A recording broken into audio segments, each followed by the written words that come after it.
Hello, welcome to this week's video. Today we'll be discussing AlphaZero, which is sort of the premier algorithm that was released by Google DeepMind just a few years back. And we talked a little bit about heuristics in the last video. This is the second video in the series, and yeah, we're learning as we go. So this week I decided to sort of write down what I want to talk about beforehand. So let's stay on track.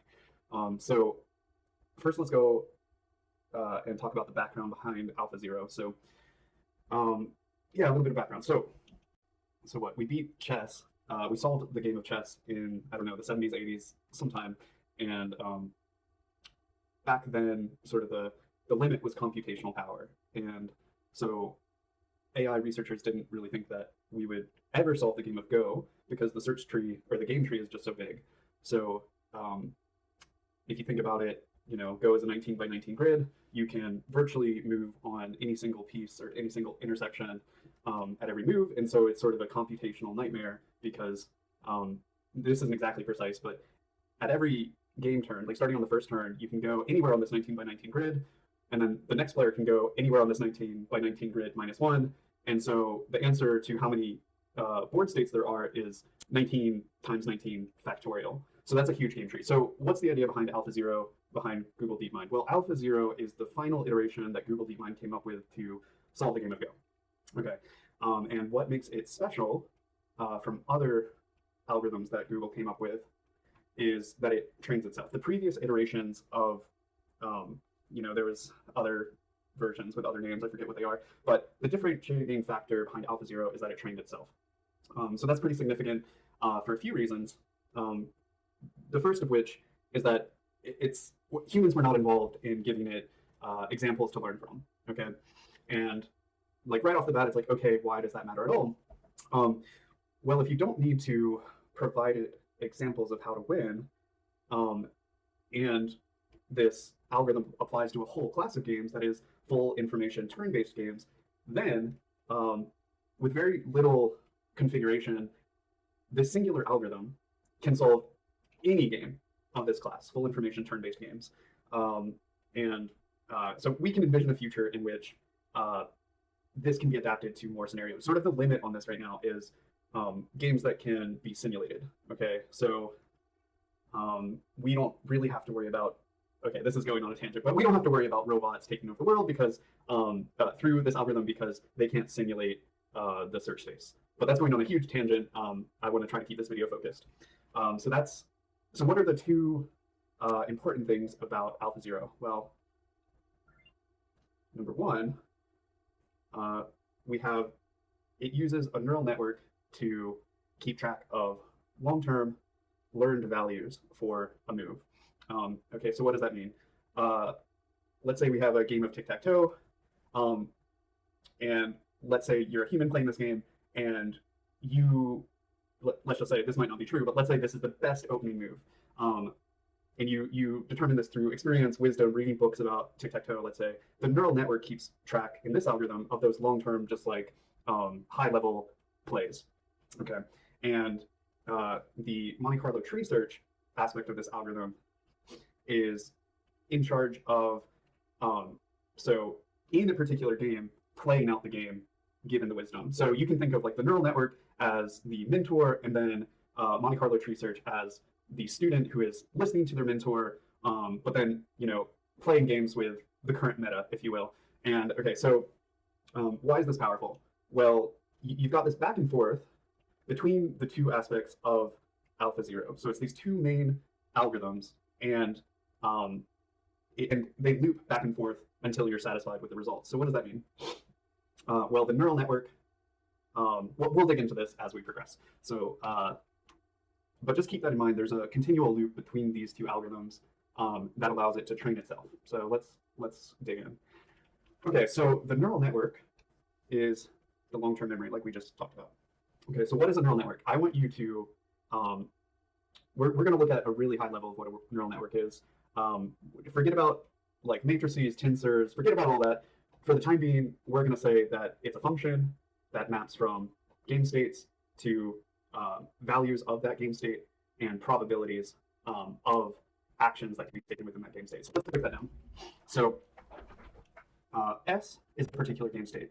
In the example earlier, we are talking about tic-tac-toe. This is a particular game state. This is a particular game state, the totality of the board. Okay, so I just cut out a section where I rambled and didn't make much sense.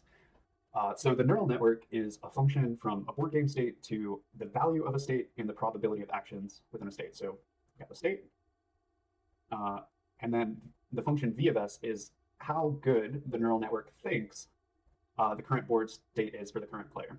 And I do have to say current player because it's giving evaluations for both players, and we'll see how that works out later on.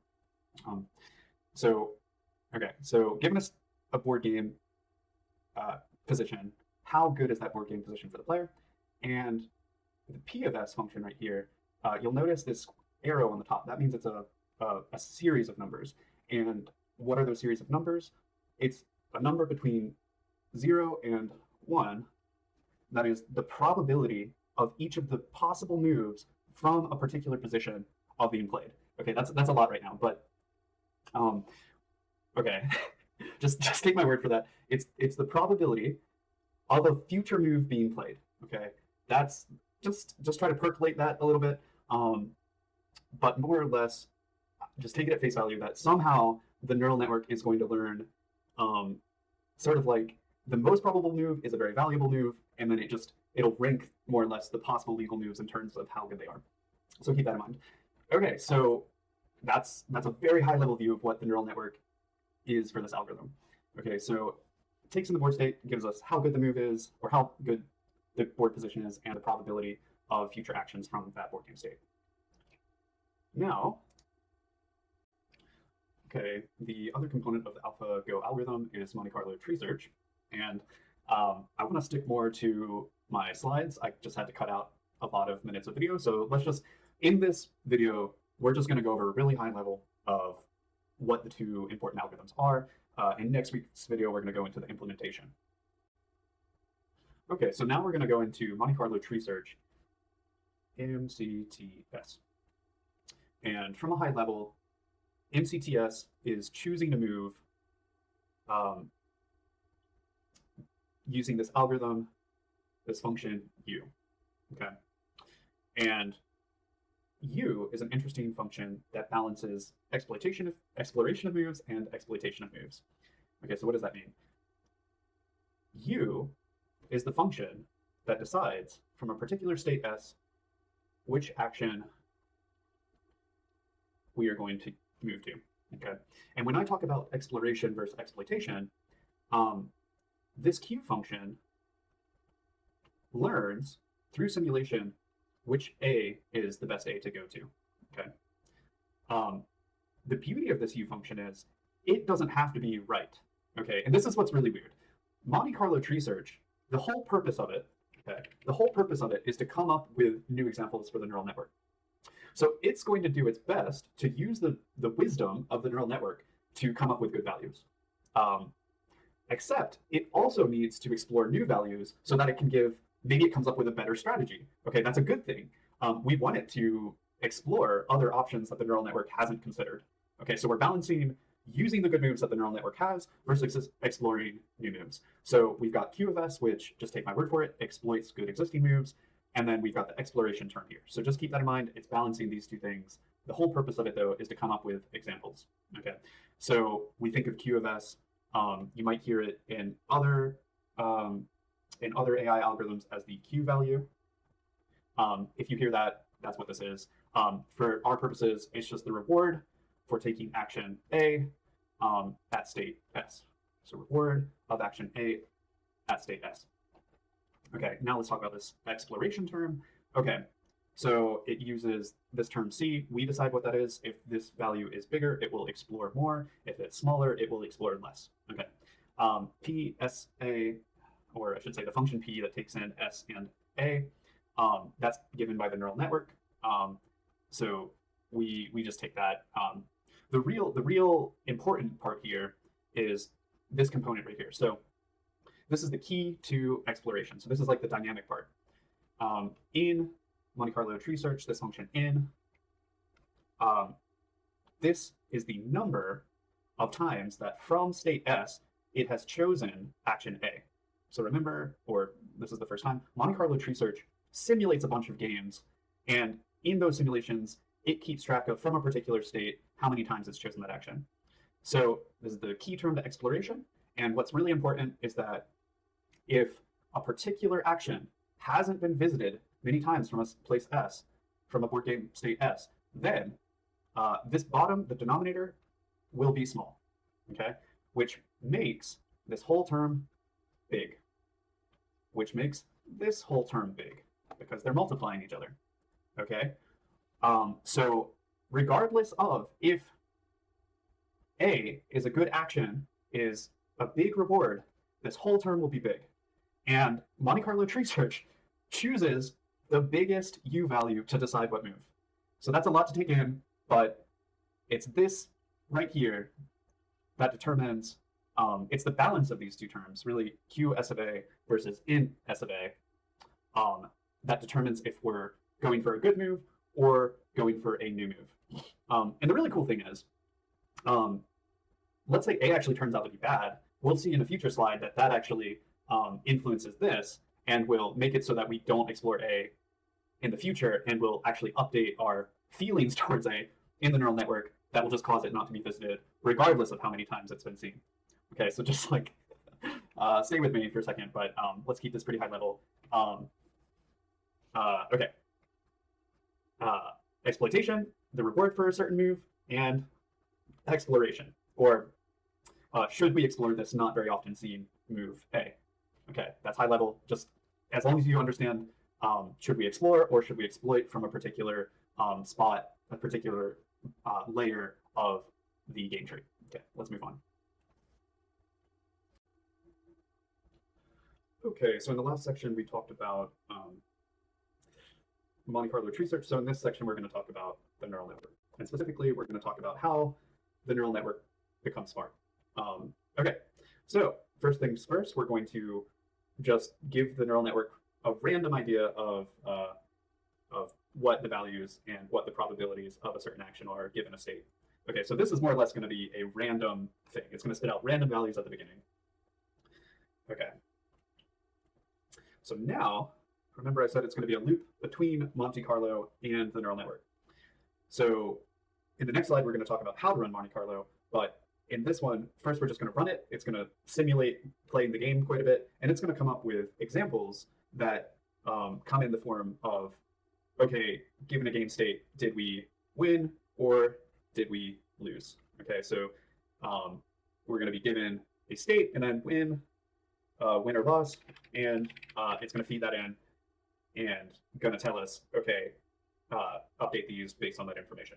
Okay, so the neural network learns, and it'll learn the value of a state. Great.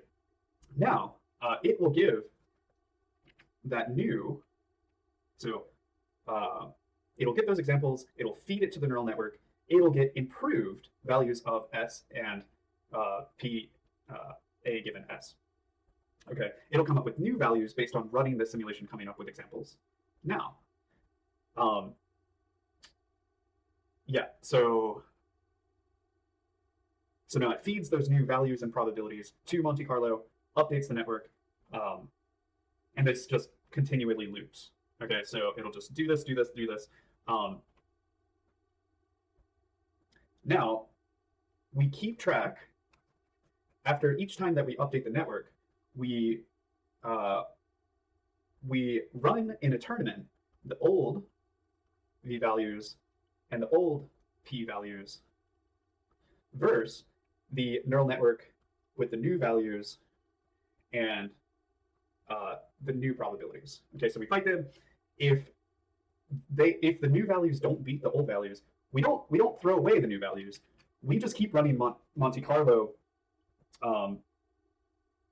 with the new values, because yeah, what's really interesting is that these new ones are going to be better than the old ones. The new ones are going to be better than the old ones because they've simply seen more examples.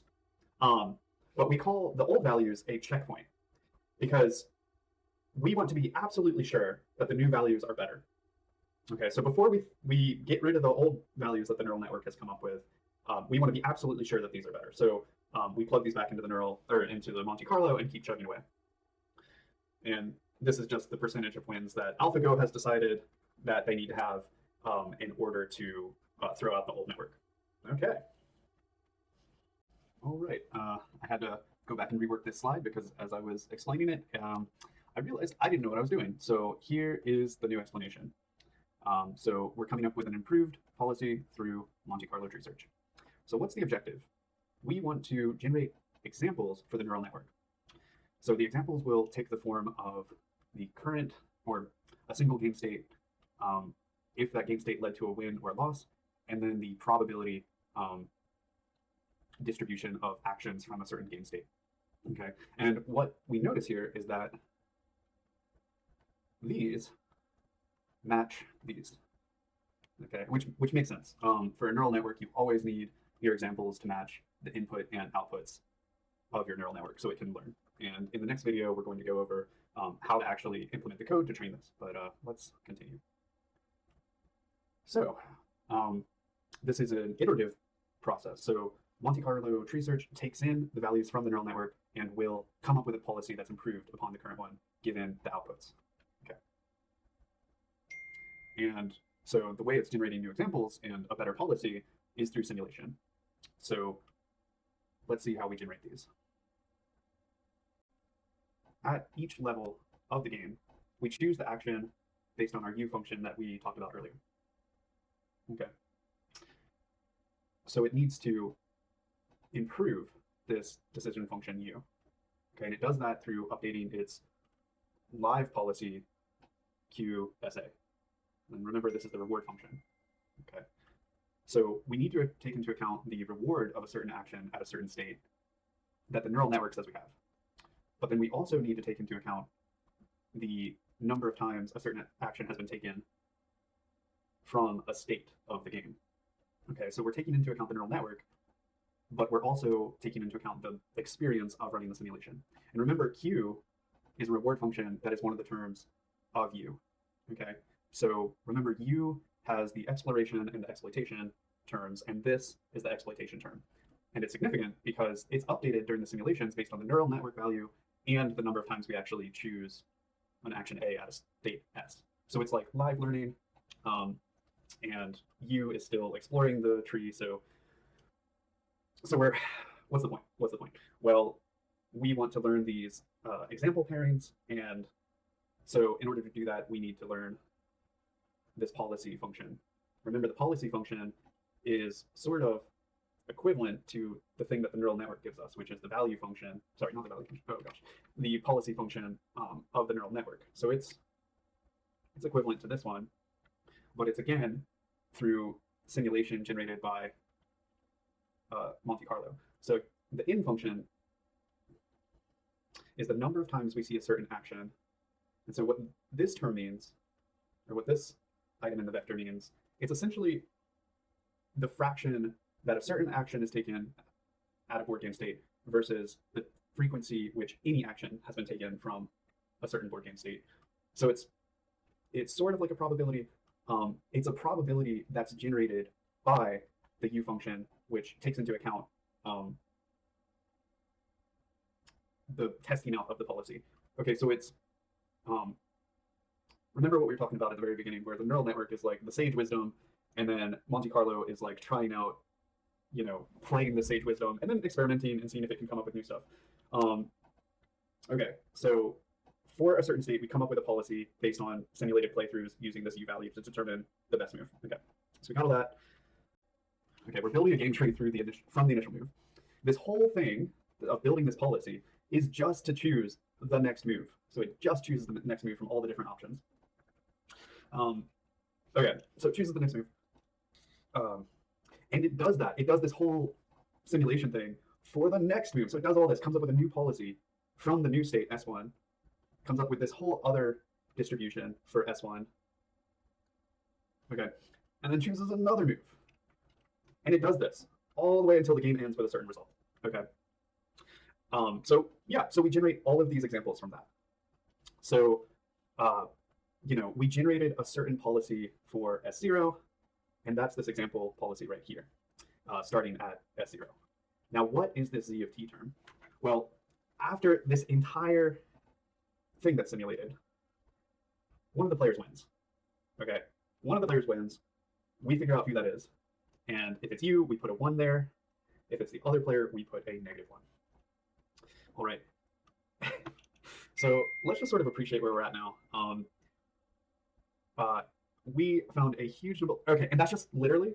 Well, that's actually generating quite a few examples, because it's generating an example for each of the states. So it's generating one for S0, and then the result we got, and then a policy for S0, and it's generating them all the way up till the last move with board game state Sn, some result, and policy n.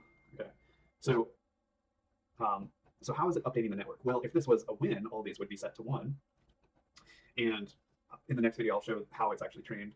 But more or less, what that's doing is, in the training, we are going to reward the network for wins. So it's going to say, okay, make your results, or it's not even going to reward it. It's just going to shift the brain, what we call theta 0, the brain of the neural network, so that when these states occur, that's a good thing.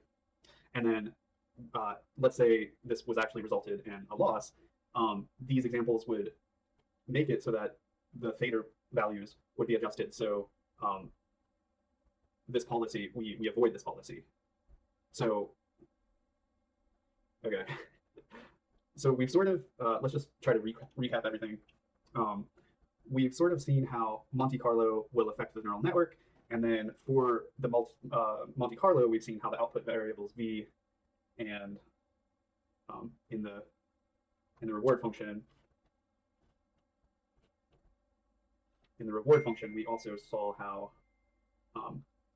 the probability from the neural network affected the U function. And so, like I was saying from the very beginning, there's this back and forth where the neural network gives its best estimate of how things are going, and then that's run through a bunch of simulations, and those simulations sort of like determine, hey, by playing your policy in a bunch of different games, what actually occurred. Okay, and then we update the neural network to reflect that. And so, like, the student goes back to the master and says, hey, I tried how your thing worked, didn't work out, here's how it actually worked out. And the master's like, let me reflect on that, reflects on it, and then informs the student for future play, the grand wisdom or whatever. So I hope this video was informative. I'm sorry about all the notifications. My friend's coming over in a little bit. We're gonna have takeout and then food they made. So yeah, hope you enjoyed the video. Please let me know if there's any questions you have. Yeah, we'll see you guys next week. We'll see you next week. Yeah, have a good one. Bye.